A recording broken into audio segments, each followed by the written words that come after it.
So here we are back looking at the firmware problem with the MD02. A bit of time has passed, and the good folk from SPID have been very helpful, and RFM Design, Frank as well.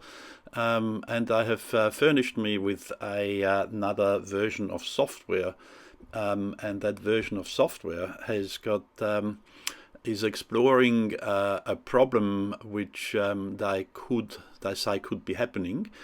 We could be seeing an error that actually pops up but doesn't remain on the screen for long enough for us to actually see what's going on, and that error is relating to voltage monitoring, and the stopping of the rotator, the random stopping, might be that the voltage monitor that looks at the supply voltage inside the MD02 could be triggering an emergency stop. So in order to prove that, they've gone and they've changed the firmware so that if that error does come up, it actually stays on the screen for at least 10 seconds, which should allow us to see it. Now, I have noticed a few flickers on the screen before, and they were just these little, and it's just an almost unnoticeable flicker. So it could well be that that was the error that was being triggered. Anyway, I've loaded the firmware, and now we're going to have a look at what that firmware is doing. So here we are, firmware's loaded, flick it on, there's the new version, and everything is normal, and we'll see what happens here, not actually running anything. Oh, here we go, there's an error that comes up, and that error is now staying on, so I suspect there's a problem there. It thinks that we have got a problem with our 5-volt power supply. Oh, it's gone off again, and it's back again, so it seems to be flickering on and off, and now it's staying on for obviously a lengthy period of time. Okay, well, it looks like we're going to have to investigate what's going on. Do we really have a problem on the 5-volt power supply? Let's go and see what's going on here. So I sent the information that we've discovered to these good people from SPID via Frank, and said, how do I measure the 5 volts so we can see what's going on? And they've come back and sent me this diagram pretty promptly, which shows us where on the board the measurement is actually being done. It actually also shows us the voltage divider, and we can see that here. Between 1 and 2, this is the 10k resistor, and they also tell us that we should see around 1.7 volts at 0.1, which is what the ADC is going to read. So, oh, that's that's very good. That's very handy. So now let's have a look at that a little bit closer. So here are the 2 points that we are trying to identify in the controller. So let's go and open up the controller and have a look at that. Okay, so that's the inside of an MD02. We can see a number of components. So there's quite a lot of space in there. But let's just have a quick look. There's some of the power stages, one for the vertical and one for the horizontal, the elevation and AS. There are all the connectors on the back plane. You've seen all of those, and of course here is the bit that really counts, the microprocessor board. So let's see if we can find what we need. So here is the resistors, and they're the ones that we identified next to the processor, and there's the 10 kilo ohm resistor that we're going to measure. On the right hand side of it is the 5-volt line, so we're just going to find out whether the 5 volts is really 5 volts. Now let's see what the multimeter says. So the trusty Fluke multimeter is reading 5 volts without any problems at all. So I'm not too sure why we're getting that alarm coming up, but there's 5 volts and that reading doesn't change much. So I'll get back and report that result back to SPID, and I assume there's some problem with the analog to digital converter there. Let's see what they have to say. It looks like we're finally getting somewhere. We've tracked down the problem with the help of SPID to the internal power supply, what it thinks is wrong with the internal 5-volt supply. So that is measured via the analog to digital converter on the main processor. And they've now sent me another firmware, which is giving me the reading, will show us the reading of what the processor thinks the voltage is. So I've loaded that firmware upgrade, and let's now see. It's a test firmware, of course. Let's now see what we can read from that. Okay, we switch on, and we'll see what we get. Here's the new firmware version that is coming up. There we go. It's a test firmware, and oh, it immediately comes up. Oh, it's reading 1.38 volts. So that last error, it thought it was, oh, and there's 1 volt and 0.8 volts. And this is the normal 1.6, which is what it should be reading. That's when we have a 5 volt supply. Remember, there's a voltage divider at play. There's 1.4.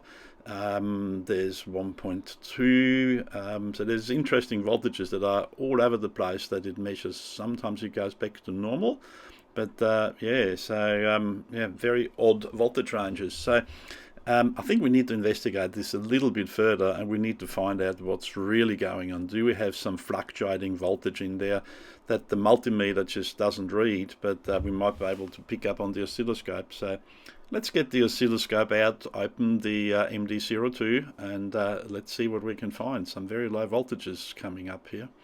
Very interesting. Okay, so let's do a little bit of investigation on what's actually going on with the supply voltage, particularly the 5 volt inside the MD02. You can see here the relevant components. Now, our 5 volt is actually on the edge of all these resistors here, so they're all lined up to, they've all got the positive on that side, so I can measure the 5 volts on that. And the bottom resistor, the left hand side of the bottom resistor just here, that's the leg that goes to the analog to digital converter on the LCP microprocessor. That's the microprocessor here. I'm running out of hands, so I do need a permanent connection to ground, which I've decided to take from here. Didn't really have much choice. There's nothing where I can clip onto, so I had to take a piece of wire, and I've soldered a piece of wire onto the negative here. So that makes it very easy for me to clip my oscilloscope wire on here, the negative, and then I've got the option of taking the probe, and I can hold my probe on this end here, which is going to give me, and I might just zoom in on that a little bit so you can see what I'm actually doing here. So you can see where I'm measuring the 5 volts. So that's the 5 volt supply, because that's what the display is telling me, that the 5 volts is a problem with the 5 volts. So I'll measure here, and that's just proportional voltage here through the voltage divider. Anyway, let's go and have a look on the oscilloscope and see what the oscilloscope actually shows us. So here we go. We are now looking at the oscilloscope screen. You can see I've got the setting at the moment. It's on 2 volts per division. Let's put that to 1 volt per division. We have got 1 microsecond set up here. We're running on an automatic trigger, and we've got the trigger level set up there. So we'll get that right in a moment.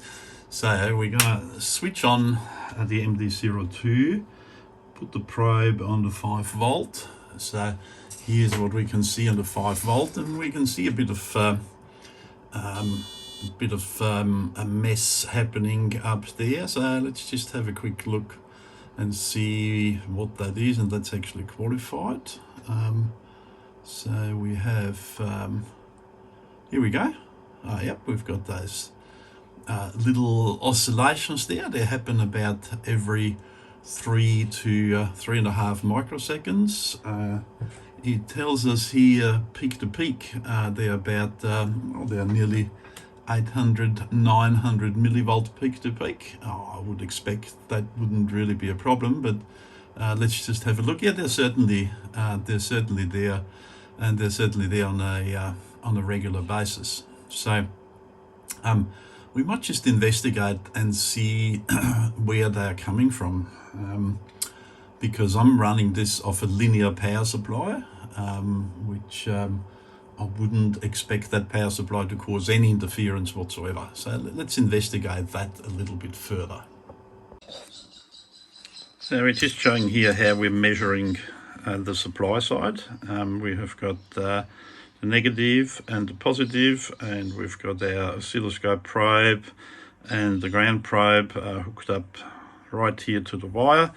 That wire goes across here and straight into the back of the MD02. And where do those wires come from? Well, we'll just have a quick look. I'll just show you up here. There's a power supply up here, and those two connectors here, those two banana plugs, that's where we're plugged in. Everything else that's connected to it is actually switched off in order to make sure there's no interference from anything else there. So whilst there's wires on there, all the consumers are naturally switched off. So now I've changed the oscilloscope probes to the actual power supply. So they're now we're now connected outside the MD02, just in the supply line to it. And as you can see, those pulses, they're about 3 microseconds apart. Those pulses are certainly there, just the same as they were before. With quite significant peaks. So there's a 4.8 volt peak to peak. So they're quite big peaks. There's 13.8 volts. So that line here is at 13.8 volts. So there we go. We'll have a look at those a little bit closer. You do definitely look like some sort of oscillation is happening there. Not quite sure where that is coming from, and as I say, I wouldn't expect that to actually come from the power supply. So here's a little test. I'm just going to switch the MD02 off. I'm not doing anything else. I'm just on the main switch of the MD02. So let's turn it off. Oh, here we go. They're all gone. It's nice and flat. So yeah, we now know, we have proven, and you can see the voltage here, 13.8 volts. So there's 160 millivolt ripple on that, if anything. So that's almost nothing. So yeah, and let's prove that again. I'm turning the MD02 back on. So here we go. There we go. Yep. So when the MD02 is on, those pulses are generated and they're fed back out on the power supply side. Okay, I don't really have a great concern. I don't really think that they are the main cause of my problem. But let's just go back to measuring on the 5 volt side again, inside. So here we are back on the power supply inside. So we are now measuring on the 5 volt point on one side of those resistors. Yeah, we can definitely see those pulses, and we look at those pulses. Yeah, they're very much what we see on the supply outside. Looks like these have got a peak-to-peak voltage of 800 millivolt up to 900 millivolts, so just under a volt, which means the minimum that we should be seeing here is about half of that. So that'll be, and that's about right. When we have a look here, that's our 5 volt line. So that's the 4 volt line here. I might just line that up a little bit better, so we get the 5 volt right on the line.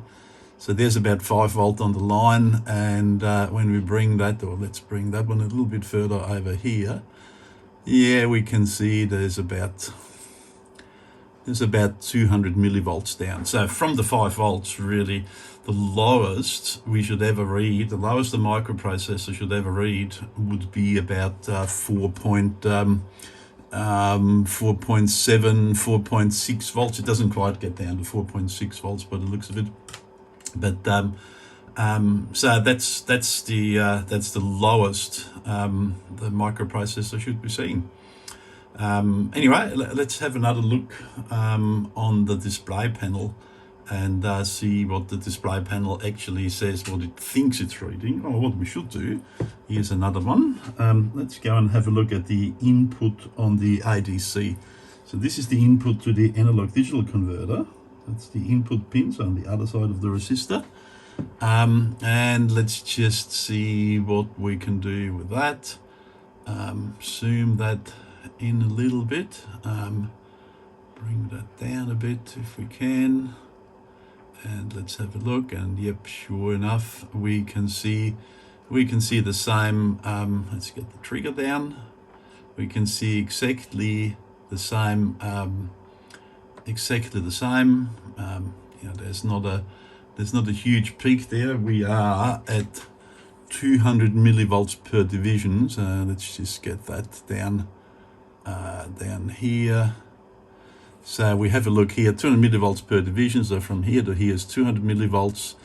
That is down to maximum, just one line. So that's 20 millivolts, 100 millivolts. You know, it's not even 100 millivolts down. So from where it is, it expects an input of about 1.6 or 1.7 volts. The analog to digital converter shouldn't be seeing any less than 1.5 volts. So about 1.5, maybe 1.4. That's the maximum that the analog to digital converter should be seeing, or the minimum, I should say. And we can see it doesn't get any lower than that. So all right, let's have another look at the front panel of the MD02. So remember, we've got the new software which is showing us the voltage on the ADC.